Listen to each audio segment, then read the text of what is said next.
Om Namah Shivaya. Namaskaram to all Atmas.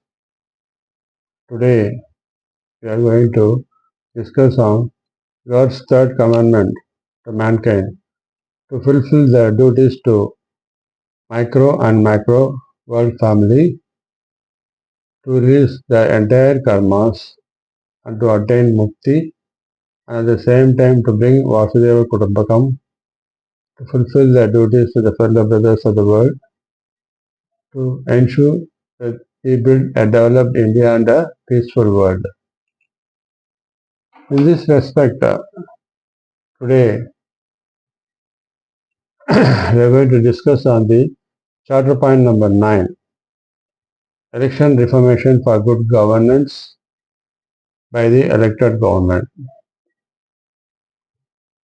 So earlier we have discussed about the 9 points to be covered under the Election Reformation.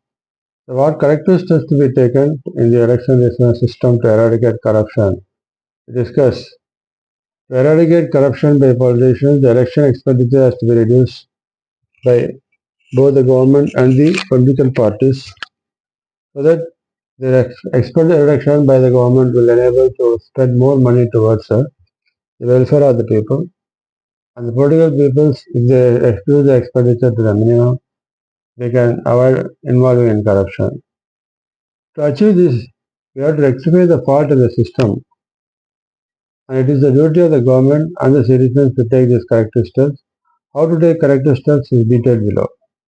The following are the 9 steps process for taking corrective steps to reduce the election expenses and to eradicate corruption from the system by politicians involved in government operation in their 5-year term. What is that? We have to implement this one nation, one election concept immediately. Of course, the central government is taking very serious efforts to implement this by bringing necessary parliamentary amendment, and hope this will be this will go through, and people from all walks of life, the general public and the political parties, both the opposition and the ruling, and all people will give their consent to bring this one nation, one election. Then another is voting by all to ensure 100% voting, penalty for non-voting by people, common platform for election canvassing by candidates and their political parties, People's Election Fund, public governance reporting, publishing of annual assets and liabilities and income and expenditure statement by each MP, MLAs, MLCs, right to recall, and elected members monitoring mechanism. So these are the 9 points we have discussed. Now we will take one after the another, all the 9 points in detail. First thing we have to bring is that one nation, one election. This is very important thing. Government is spending lakhs of crores in this latest parliament election, lakhs of crores, and the political parties, it's estimated they have spent more than 14 lakh crores, they say. This much money, if it is going towards election, they will naturally go for corruption to take back the money. And the government spending 1 lakh crores, they should have spent for the welfare of the people, by which the country would have become a developed nation at the earliest. So, as President, the government is seriously contemplating to implement the one nation, one election. Government and the opposition parties and elected MPs, MLAs, MLCs should give their consent to pass necessary legislative amendment, parliamentary amendment for conducting one nation, one election. That is, they should be strictly implement one common election for parliament, all state assemblies, and all local bodies at one time, as it saves lakhs of crores of election expenditure to the government, which can be utilized for people's welfare and developmental projects to build and develop India faster.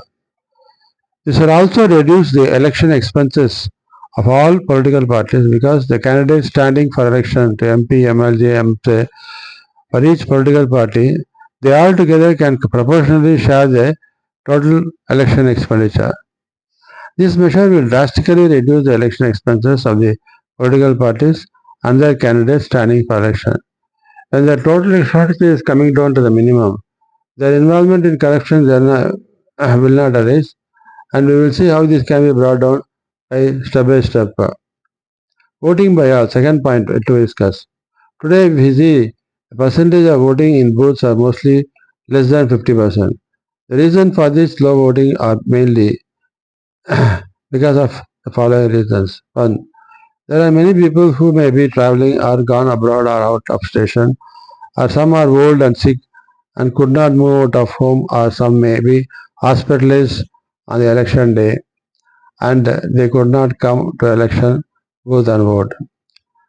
Some people may avoid going to election booth because they feel they have to stand in big queue and in the hot sun or in the rain. Some people have fear of getting hurt due to some fights between rival political parties. Some people, especially educated and elite, have been feeling that whether we vote or not, whoever comes elected is not going to do anything for us. Those elected MPs, MLAs and ward members does not come for next 5 years to meet the people seeking their grievance. They only involve vigorously in swindling public money. Then why to waste time in going to booth, pulling booth, standing in the queue to vote? Hence, many people go on holiday picnic on the election day as that day is declared as a government holiday. People have the feeling that even if they do not vote, the political parties at the end of the voting day send the party men gundas to vote by mass rigging of elections. If anyone opposes, they will be threatened or killed.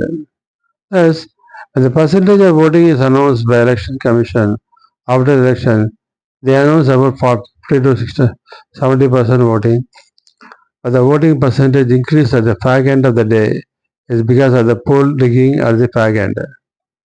If 100% voting is not ensured, then corrupt candidates with poll rigging and bribing the poor voters and they get elected, and as his term is only for 5 years, he will make all hook and crook plan to swindle money by involving all kinds of corrupt practices. Thus we knowingly elect corrupt politicians. Had all educated and elite people ensured 100% voting and make a thorough study of the credentials of the candidates and elect right candidate to represent them in the parliament, state assemblies or local body elections. We can elect a right, social-oriented, patriotic candidate to represent us as MP, MLA, MLC in the parliament or assembly or legislative council, panchayat, who can do good for the constituency. How to achieve 100% voting by all the eligible voters of India? To make all the citizens at their convenience from their home or office or wherever they are on the election day to vote, Election Commission should introduce electronic voting through mobile smartphone using Aadhaar card and facial identification and OTP for voting. This will enable 100% voting by all. Today, majority of people in rural and urban cities are having smartphones and all are provided with Aadhaar card and vote ID. They can easily vote through their mobile phone with Aadhaar OTP. For those illiterate people, Election Commission should arrange, that is, those who do not have smartphone or who do not know how to vote through smartphone. For such people, Election Commission should arrange mobile election booth van covering 2 to 3 wards. Instead of having so many schools or places for organizing so many volunteers, there is government officials to do the election supervision. Instead, government can bring in, election commission can bring in election booth van with 1 or 2 representatives of the supervisors. They should travel the mobile van. Instead of people coming and voting at the election booth, the booth can go to the people's place to get the vote. In this mobile election booth van, the election official will explain the people who have no smartphone or who do not know how to vote through smartphone as to how to vote through this smartphone fixed on the van and guide them how to vote using their Aadhaar number and OTP. This election one should go around each ward to reach the people at their doorsteps with a public speaker announcement for public who could not vote or illiterate or smartphone voting to come and vote in the mobile election booth van. As the Election Commission is arranging voting at the doorstep of people through mobile election booth vans, besides people who vote with their smartphone from their convenient place, The Election Commission can reduce heavy costs on taking on rent the election booth premises like schools, colleges for each ward spread throughout the country, and also this will ensure 100% voting by all. Penalty for non-voting. So, government should fix penalty if even introducing this so much convenient way to vote by the people.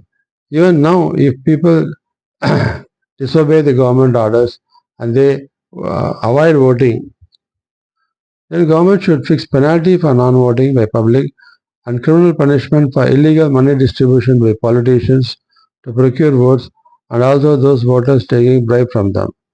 As voting is ensured through individual mobile smartphone and through mobile voting booth, this will ensure voting by all and also avoid poll rigging and malpractices.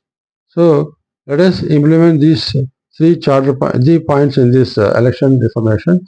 The balance points under this election reformation we will discuss in the next video. Om Namah Shivaya. Sarve Jana Sukhino Bhavantu. Thank you.